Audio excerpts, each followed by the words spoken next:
Bismillahirrahmanirrahim. Assalamu alaikum students. How are you all? I hope all will be good. I am your physics instructor of Akashra.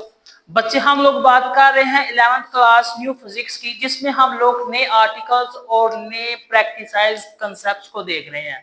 अभी तक हम लोगों ने chapter number 6 जिसका नाम है हमारा हीट एंड थर्मोडायनेमिक्स, उसके तो बेसिक टॉपिक्स और बेसिक लेक्चर्स को परफॉर्म किया है, जिसमें अभी तक हम लोगों ने heat thermodynamics basic concept about the kinetic molecular theory और उसकी जो लिमिटेशंस है उनके मतलब अभी तक स्टडी की है।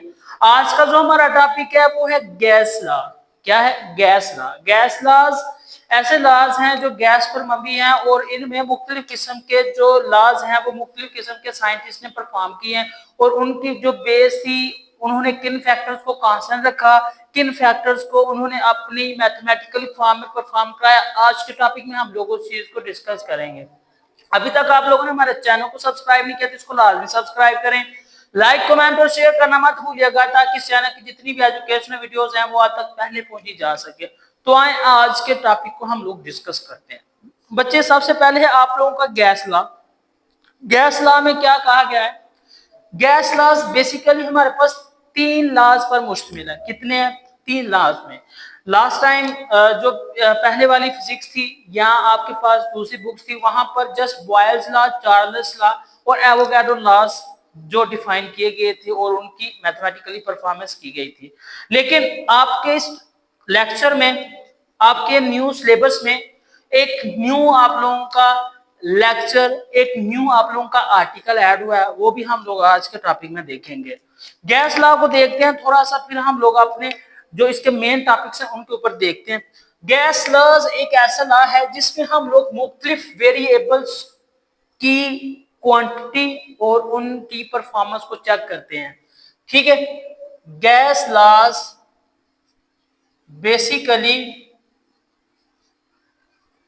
Related to the following variables।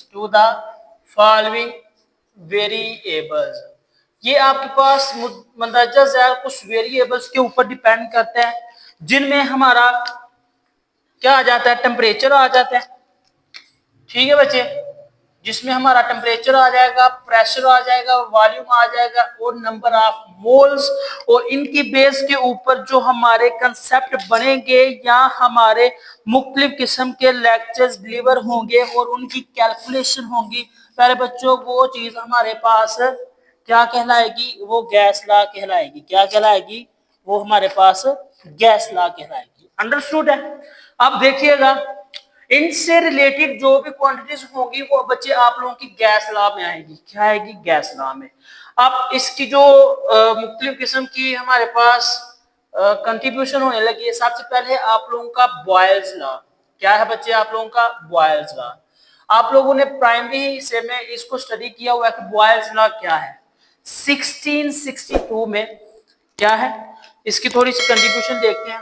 1662 में एक रॉबर्ट बॉयल्स, क्या नाम था साइंटिस्ट का? Robert Boyle's. ये बंदा था जिसने बॉयल्स लॉ का कंसेप्ट पेश किया और इस कंसेप्ट में उसने क्या कहा? 1662 में रॉबर्ट बॉयल्स ने क्या कहा? इसने कहा the pressure applied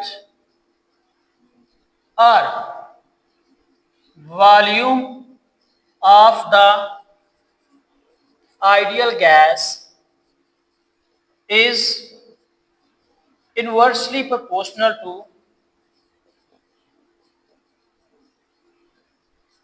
to the pressure of ideal gas। According to the Robert Boyles, उसने कहा कि जो बॉयल्स लॉ है इसमें जो कंट्रीब्यूशन है वॉल्यूम की या कंट्रीब्यूशन है प्रेशर की, इन दोनों का आपस में जो ताल्लुक है वो है इनवर्स। यानी कि जो वॉल्यूम ऑफ द गैस या फिर आपकी आइडियल गैस को हम लोग कंसीडर कर रहे हैं, तो जो वॉल्यूम ऑफ आइडियल गैस है वो इनवर्सली प्रोपोर्शनल है 1/p, यानी प्रेशर ऑफ गैस के। अगर इसमें हम लोग देखें ग्राफ की शक्ल में, तो यहाँ पर आप लोग क्या कर रहे हैं, वाई एक्सिस के अलांग वॉल्यूम को ले लें और अपना जो P 1/p है यानी कि इनवर्स रिलेशन ऑफ प्रेशर, इसको आप लोग एक्स एक्सिस के अलांग देख लें। जब आप इसमें ग्राफ को ड्रा करेंगे ना, तो प्यारे बच्चों की आपके पास इस तरह से एक लाइन, जिसको हम लोग आइसोथर्म कहते हैं। क्या कहते हैं? आइसोथर्म। और ये रिलेशन किस तरह से मैं बता रहा है कि जिस लिहाज से आपके पास उस आइडियल गैस का वॉल्यूम इंक्रीज करेगा। फॉर एग्जांपल यहाँ पर कुछ पॉइंट्स लगा देता हूं मैं। फर्ज करें ये आप लोगों का पॉइंट 1 है, 0 से स्टार्ट कर दें, पॉइंट 1 है, पॉइंट 2 है, पॉइंट 3 है। जैसे जैसे हम लोग इसका वॉल्यूम बढ़ा रहे हैं, वैसे वैसे इस लिहाज से आप लोगों का जो प्रेशर है वो बच्चे डिक्रीज करता जाएगा। आप लोग ये चीज ना भी बनाए, कोई इशू नहीं है, आप जस्ट इतना ही ग्राफ ड्रा कर दें तो आप लोगों का काम चल जाएगा। इसमें क्या बताया गया है कि जैसे जैसे वॉल्यूम की कंसंट्रेशन इजाफा हो रहा होगा, उसी तरह से प्रेशर की कंसंट्रेशन में कमी आती जाएगी। तो यही था बॉयल्स के लॉ का कंसेप्ट, जिसमें ये देखिएगा V is equal to constant 1/p। Constant आप लोग एज अ यूजुअल जो हमारा यूनिवर्सल कांस्टेंट है ऐसा यूनिट में वो है K/P। और जब हम इसकी कंसंट्रेशन को और इसकी मैथमेटिकल फॉर्म को बैलेंस करेंगे, तो ये हमारे पास बन जाएगा PV is equal to K, यानी product of the pressure and volume is equal to a constant. किस तरह से? जब वी कैन रिलेट और consider the n constant, n को कांस्टेंट रखेंगे। n क्या है आपका बच्चे? वो है नंबर ऑफ मोल्स। ओके। और दूसरे नंबर पर हम किसको कांस्टेंट रख रहे हैं? टेम्परेचर को। किसको कांस्टेंट रख रहे हैं बच्चे? दूसरे नंबर पर हम लोग टेम्परेचर को कांस्टेंट रख रहे हैं। जब ये दो क्वांटिटीज हम लोग कांस्टेंट रखेंगे, तब हमारे पास जो चीज आएगी बच्चे वो बॉयल्स लॉ कहलाएगी। और वो क्या है? Product of the pressure and volume is equal to a constant K. इसी तरह से आप लोग इसको आगे लेके चलते जाएं, इसके एक्सपेरिमेंट्स परफॉर्म करवाते जाएं।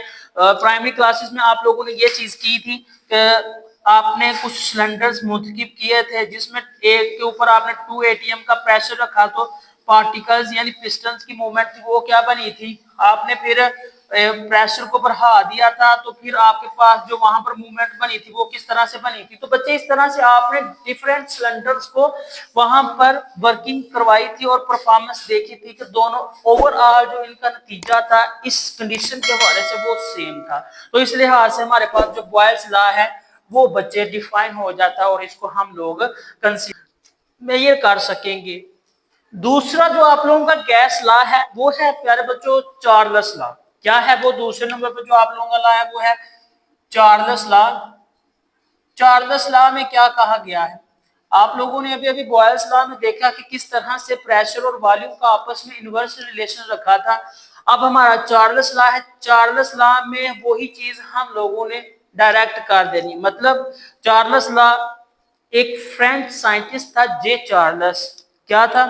फ्रेंच चार्ल्स लॉ, जिसने अपने तजर्बे को 1787 ईस्वी में पेश किया। ठीक है। इसकी जो कंट्रीब्यूशन थी 1787 में की गई थी। और जिस बंदे ने इसको पेश करवाया था, परफॉर्म करवाया था, वो था जे चार्ल्स। क्या था? जे चार्ल्स। जे चार्ल्स ने क्या कहा? अगर हम लोग गैस के दूसरे कंपोनेंट्स को कांस्टेंट रखें, मतलब प्रेशर और नंबर ऑफ मोल्स को, अकॉर्डिंग टू दिस लॉ, इस लॉ की थोड़ी सी डेफिनेशन देखते हैं। By considering other factors constant, दूसरे फैक्टर्स को कांस्टेंट रखते हुए, और वो दूसरे हमारे पास फैक्टर्स थे वो क्या थे? आपका प्रेशर था और नंबर ऑफ मोल्स था। बॉयल्स लॉ में हम लोगों ने टेम्परेचर और नंबर ऑफ मोल्स को कांस्टेंट रखा था, ये चीज याद रखनी है। चार्ल्स के लॉ में हम लोगों ने प्रेशर और नंबर ऑफ मोल्स को कांस्टेंट रखना है। By considering other factors constant like pressure and number of moles, the volume of the ideal gas is directly proportional to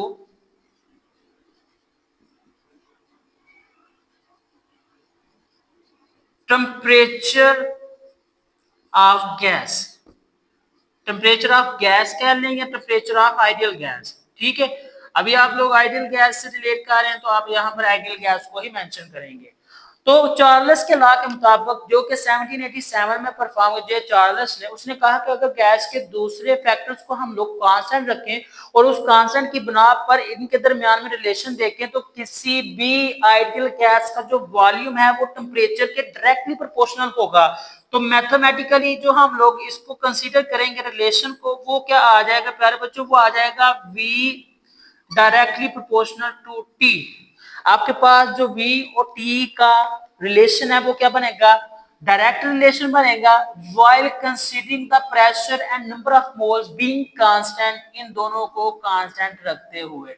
तो यहाँ पर जब हम इसको कंसीडर करेंगे V directly proportional to T, इसको करें इवैल्यूएट करें is equal to constant T। Constant क्या है हमारे पास, बेसिकली जो हम लोग कांस्टेंट इस्तेमाल करते हैं वो K है, क्या आ जाएगा, KT आ जाएगा। यहाँ पर हम लोग इसके इवैल्यूएट कर लेते हैं तो हमारे पास आ जाएगा V/T is equal to K। ये आपके पास आ गया है चार्ल्स लॉ, जिसमें हमारे पास वॉल्यूम और टेम्परेचर की रेशियो किसके इक्वल है, एक कांस्टेंट के इक्वल है। हम लोग यहाँ पर चाहें तो 2 गैसेस का भी निकाल सकते हैं, 3 गैसेस का भी निकाल सकते हैं यहाँ से, क्योंकि हमारे पास एक कांस्टेंट की वैल्यू आ गई है तो ये सारी जगह पर एक जैसा ही रहेगा। ये वाला जो हिस्सा कार्बनिक टू चार्ल्स लॉ। तो अगर हम लोग दूसरी गैस का फॉर एग्जांपल इसको 1 गैस के लिए कंसीडर कर लेते हैं तो दूसरी गैस के लिए क्या करेंगे, V2/T2 is equal to K। इसी तरह से जैसे जैसे हम लोग इस कंसंट्रेशन में इजाफा करते जाएंगे ये लॉ इसी तरह से एक्सटेंड होता जाएगा। और एट द लास्ट जो इनके दरमियान में रेशियो बनेगी वो कौन सी रेशियो बनेगी बच्चों, वो इस तरह से बन सकती है V1/T1 is equal to V2/T2 that's over, ठीक है। अगर इनके दरमियान में हम लोग ग्राफ ड्रा करते हैं ना तो प्यारे बच्चों इसका जो ग्राफ है ना बिल्कुल स्ट्रेट लाइन बनेगा। अब स्ट्रेट लाइन क्यों होगा, हम लोगों ने अभी अभी इस चीज को कंसीडर किया है, बल्कि इस चीज को अच्छी तरह से देखा है कि जैसे जैसे किसी आइडियल गैस का वॉल्यूम इंक्रीज करेगा बाय इंक्रीजिंग द टेम्परेचर, उसी तरह से वॉल्यूम भी, इन दोनों में डायरेक्ट रिलेशन है। उसी लिहाज से अगर मैं वॉल्यूम को y एक्सिस के लॉन्ग लेता हूं और टेम्परेचर को x एक्सिस के लॉन्ग कर ले, जैसे जैसे मैं यहाँ पर फॉर एग्जाम्पल अगर कंसीडर कर लें ये 0.1 है और ये भी 0.1, ये 0.2 इसका 0.2, ये 0.3 इसका 0.3, जब 1 पॉइंट के ऊपर हम लोग इसका टेम्परेचर करते हैं तो इसका वॉल्यूम भी 1 पॉइंट तक, ये इसकी कंसंट्रेशन इस तरह से क्या है। फिर जब हम लोग 2 पॉइंट पर करते हैं तो इसकी कंसंट्रेशन भी इस तरह से 2 पॉइंट पर, फिर इसी तरह से इसकी कंसंट्रेशन 3 पॉइंट पर, और इसी तरह से इसके दरमियान में एक लीनियर कंसंट्रेशन वाला पॉइंट डिस्कवर हो जाएगा कि लीनियरली क्या करेगा, जैसे जैसे टेम्परेचर हम लोग इंक्रीज करवाएंगे वैसे वैसे गैस का वॉल्यूम भी इंक्रीज होता जाएगा। तो ये था बच्चे आपका चार्ल्स लॉ। बच्चे जो आप लोगों का थर्ड लॉ है गैस लॉ में वो है गे-लॉसिस लॉ। ये आप लोगों का न्यू आर्टिकल ऐड हुआ है।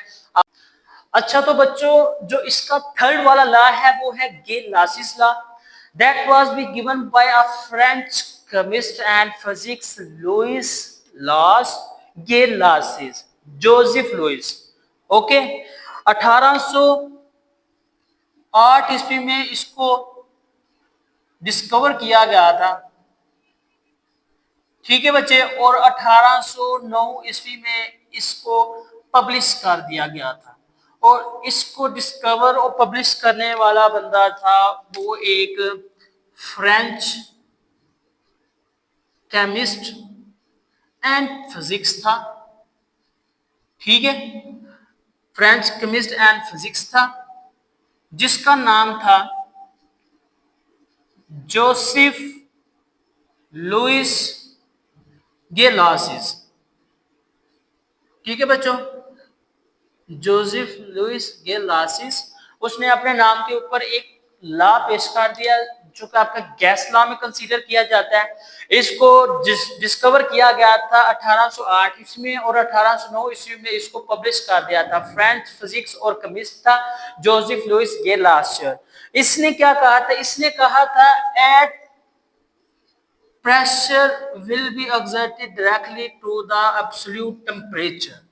क्या है एब्सोल्यूट टेम्परेचर, एब्सोल्यूट टेम्परेचर मतलब इसने कहा था कि अगर किसी गैस का जो मास है वो फिक्स है तो उसके ऊपर जो प्रेशर एक्सर्ट किया जाएगा या प्रेशर अप्लाई किया जाएगा वो एब्सोल्यूट टेम्परेचर के डायरेक्टली प्रोपोर्शनल होगा। क्या है? For a fixed mass of a gas, fixed mass of a gas, the pressure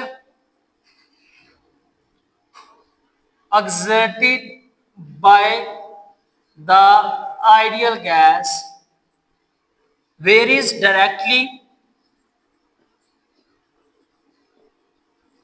to the absolute temperature। क्या है लफ्ज बच्चे? Absolute temperature while keeping other factors constant, while keeping other factors constant according to the Joseph Louis Gay-Lasses। किसी भी ideal gas का जो fix mass है उसमें जो प्रेशर है, आइडियल गैस का जो फिक्स मास है वो आपके पास डायरेक्टली वेरी करेगा टेम्परेचर के साथ। देन हमारे पास जो इक्वेशन बनेगी बच्चे मैथमेटिकली, उसको हम लोग देखते हैं क्या बनेगी। मैथमेटिकली क्या रिलेशन आ जाएगा हमारे पास? वो आ जाएगा P directly proportional to the T। जब हम इसको वेरीज करेंगे या इसको वैल्यूएट करेंगे तो ये बन जाएगा P is equal to constant T, और कांस्टेंट हमारे पास क्या है? K। यहाँ पर करते हैं हम लोग KT, और हमारे पास जो कांस्टेंट आ जाएगा वो आ जाएगा P divided by T is equal to K। For many cylinder gases हमारे पास जो कंसंट्रेशन रहेगी वो इस तरह से रहेगी। लेट्स सपोज दैट अगर आप लोग दो सिलेंडर्स करते हैं डिफरेंट गैसेस के, लेट्स सपोज दैट आप लोग करते हैं 1 लीटर, किसका करेंगे आप लोग? दो डिफरेंट गैसेस को जो है ना लीटर बाय लीटर कर लें। फॉर एग्जांपल वो आपके पास गैसेस हो सकती हैं Cl2 भी हो सकती है, H2 भी हो सकती है, Cl2 भी हो सकती है और H2 भी हो सकती है। तो जब आप लोग इनका वॉल्यूम प्रोवाइड करेंगे तो जितने भी गैसेस होगी जिनको वॉल्यूम्स हम लोग प्रोवाइड करेंगे, क्योंकि यहाँ पर जो भी हमारे पास एज अ टेम्परेचर के तौर पर हम लोग चीज को कंसीडर करेंगे ना, क्योंकि टेम्परेचर प्रेशर के साथ डायरेक्टली वेरीज है। जैसे जैसे टेम्परेचर बढ़ेगा उसका प्रेशर भी बढ़ेगा, तो लिहाजा मॉलिक्यूल्स की जो स्पीड है वो भी तेजी के साथ भरना शुरू हो जाएगी। लिहाजा जो हमारे पास इक्वल या इसके रिएक्शन, ये दोनों गैसेस जब रिएक्ट होंगी या रिएक्शन करेंगी ना तो हमारे पास एक गैस कंबाइन 2 लीटर की बन जाएगी। 1 लीटर हमारे पास H2 था, 1 लीटर हमारे पास क्लोरीन यानी Cl2 था। इन दोनों का जो हमारे पास कॉम्बिनेशन बनेगा बच्चे वो बन जाएगा 2HCl, और इन दोनों की जो कंसंट्रेशन होगी बच्चे वो बिल्कुल सेम होगी उसी लिहाज से जिस लिहाज से हम लोग इसका टेम्परेचर बढ़ाएंगे या इसका प्रेशर बढ़ाएंगे। तो बच्चे ये थे आपके गैस लॉज जिसमें आप लोगों ने 3 किस्म के गैस लॉज को डिस्कस किया। सबसे पहले आपने बॉयल्स लॉ को देखा, दूसरे नंबर पर आपने चार्ल्स लॉ, और तीसरे नंबर पर आप लोगों ने, अच्छा तो बच्चों यहाँ पर हमारे पास एक क्लू आता है, हमारे पास एक आर्टिकल है थर्मल इक्विलिब्रियम। क्या है? थर्मल इक्विलिब्रियम का। तो ये बड़ा आसान है, आप लोग इसको ज्यादा ज्यादा समझ लें। थर्मल इक्विलिब्रियम क्या होता है? प्यारे बच्चों, जो थर्मल इक्विलिब्रियम है असल में ये कंसंट्रेशन ऑफ द थर्म मतलब गर्म, इक्विलिब्रियम यानी कि उनकी बराबर मिकदार।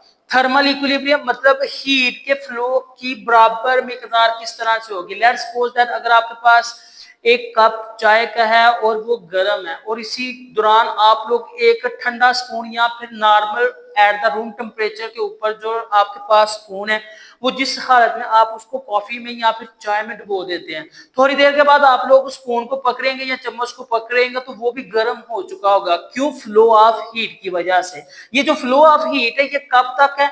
जब तक दोनों बॉडीज का टेम्परेचर सेम ना हो जाए तब तक थर्मल इक्विलिब्रियम वहां पर मेंटेन नहीं होता। लिहाजा हम लोग कह सकते हैं व्हेन टू बॉडीज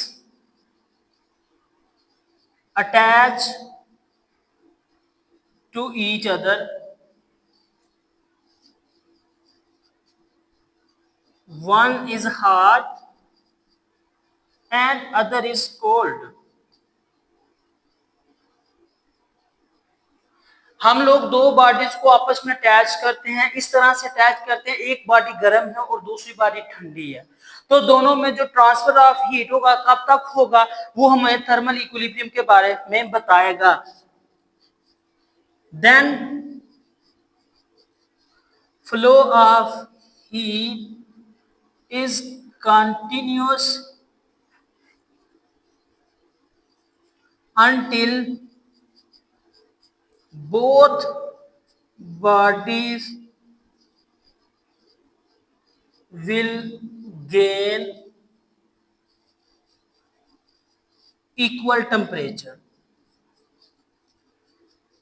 आप लोग बच्चे आसान लफ्जों में इस तरह से भी थर्मल इक्विलिब्रियम को डिफाइन कर सकते हैं, जब तक दोनों बॉडीज का टेम्परेचर एक जैसा ना हो जाएगा। हम लोगों ने यहाँ पर एक बॉडी को ठंडा दूसरी बॉडी को गर्म रखा है, जब गर्म बॉडी को ठंडे बॉडी के पास लेके आएंगे तो दोनों बॉडीज में फ्लो ऑफ हीट उस वक्त तक रहेगा जब तक दोनों बॉडीज का टेम्परेचर एक जैसा नहीं हो जाएगा, और इसी चीज को हम लोग थर्मल इक्विलिब्रियम कंसीडर कर लेंगे। आई होप बच्चे आप लोगों को अंडरस्टैंडिंग होगी। अगर किसी भी चीज की समझ ना हो बच्चे कमेंट सेक्शन में लाजमी बताना, ताकि आप लोगों के क्वेश्चन का सलूशन निकाला जा सके।